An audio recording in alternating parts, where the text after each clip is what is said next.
From the studios of Farm Journal Broadcast, this is U.S. Farm Report. Welcome to U.S. Farm Report this weekend. I'm Tyne Morgan, and here's what's in store over the next 60 minutes. The historic climate bill is now signed into law, but will the new Inflation Reduction Act really reduce inflation? We're now 1 month away from a possible rail strike. The last time we had a stoppage was the early 1990s. Why, with even out a strike, rail delays could linger another year. A look at a quiet yield-robbing pests. Soybean cyst nematode, or SCN, is the #1 yield-robbing pest in soybeans.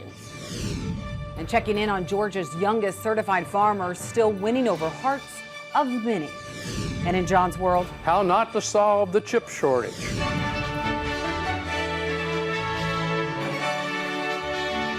Now for the news, President Biden this week signing the Inflation Reduction Act into law, the massive spending bill containing health care, tax, and ag provisions.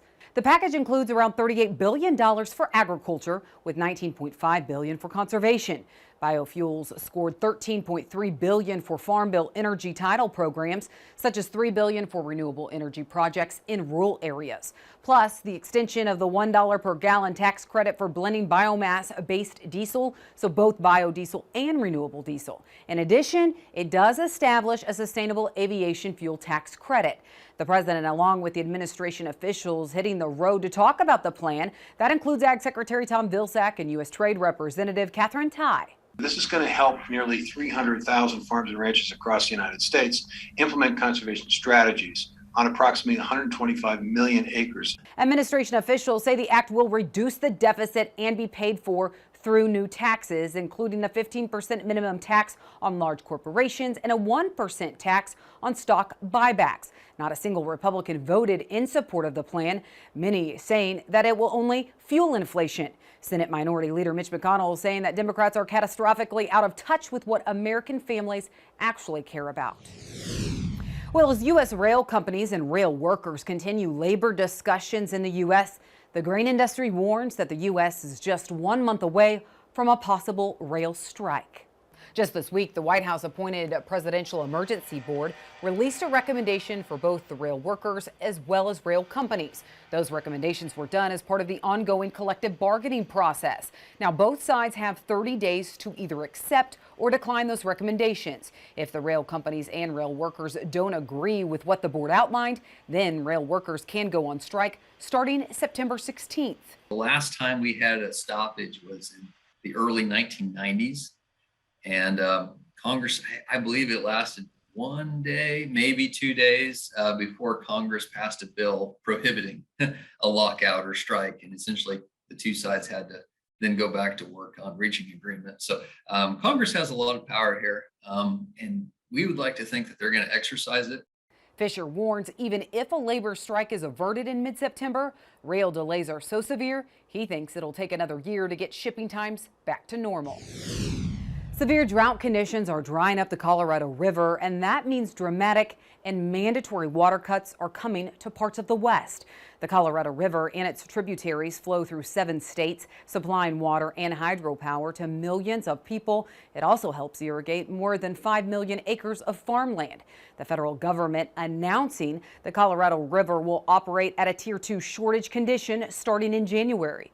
The move comes as officials predict water levels at Lake Mead, the nation's largest reservoir, will plummet even further than what they already are. Right now, Lake Mead is at just 27% of its full capacity.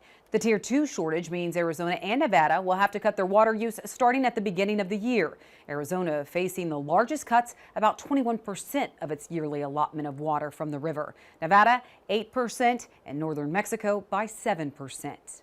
Our reservoirs are declining rapidly. As we have emphasized since taking office, the circumstances we face will require swift actions and increased water conservation in every state from every sector.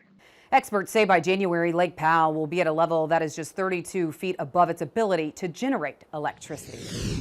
And drought and high heat continue to impact the nation's corn crop, with condition ratings taking another dip this week just ahead of that ground truthing next week with the Pro Farmer Crop Tour. The latest crop progress report from USDA putting 57% of the corn in good to excellent condition. That's down 1 percentage point from last week. Soybeans, that's 58% of the crop good to excellent, down 1 percentage point from the previous week as well. Spring wheat harvest also getting underway with 16% of the crop harvested, well off the average pace of 35%. The Kansas City Fed reports that conditions in the farming area that it covers remain solid in the second quarter, but it says there are signs of things slowing. It says following rapid gains in farm real estate values over the past few quarters, it saw valuations moderate in the second quarter as farm income remains stronger than a year ago. But it does say that an increase in farm loan rates, drought, higher input costs, and the pullback in commodity prices likely contributed to a slightly less optimistic outlook about the farm economy in the second quarter. It says despite the concerns, farm loan repayment problems have declined to the lowest level in more than 4 years, as you can see on this chart. That's it for the news. Well, some rains moved across the country this week, but could more rains be brewing coming up for next week? We'll check in with our meteorologist next.